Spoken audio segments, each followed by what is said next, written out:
Okay, spring break for the kids. Planning two trips. One down to the Smokies with my teenage daughter, and one to the Ozarks with my son. So here's the gear. This is car camping, not bushcrafting, not ultralight through trail hiking. But for me, this is minimum car camping, believe it or not.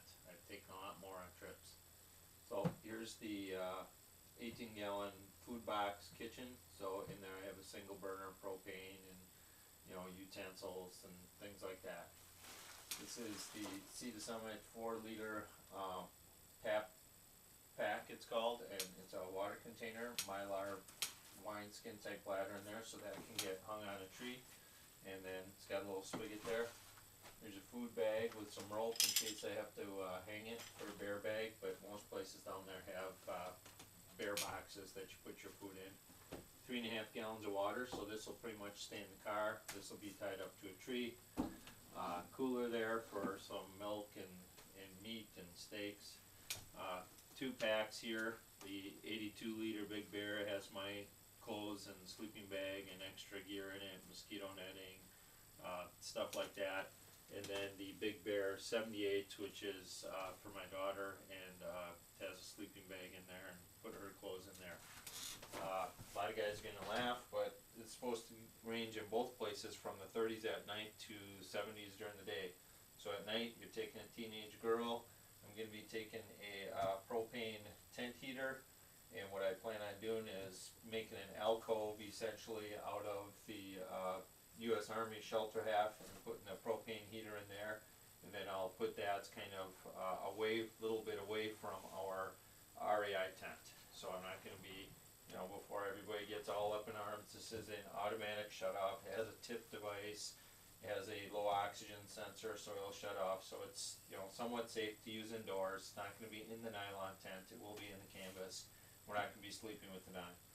Wool blanket, or else taking the dog. So wool blanket for the dog. The U.S. Army shelter half will be on the outside. So those 3 things. In here is my homemade buck saw and my BK2. Not taking a hatchet or an axe. I just find that when I'm camping and collecting little pieces of dead wood or even campfire wood, the BK2 is enough to split it, and then I need a saw. 2 trekking poles. For my daughter, she'll be using the Thermarest Ridge Rest. This is an old one. This thing's got to be 20 years old, and she'll be having a closed cell foam pad and one of those all-weather reflective blankets. So hopefully that'll somewhat keep her warm with her sleeping bag. Underneath here is a nylon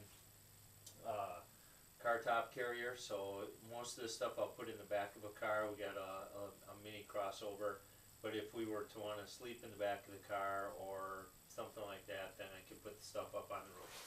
So those things. In here is a folding chair, a large folding chair with a back. I would never take anything that big. I also have my 2 little tripod chairs in there. But again, teenage daughter, you take stuff you don't always want to. This is my REI half dome tent with the all-weather grabber for the ground cloth. Of course, when we going across, I use an Atlas. This is my car tool bag. I have, channel locks, vice grips, small socket set, hacksaw, my 4-in-1 screwdriver in there, all that kind of stuff. Summit day pack. So really, that's the whole kit for car camping with the dog and the daughter, and we'll still be doing day hikes and stuff. So I'll have the Summit pack with, and she'll have a day pack.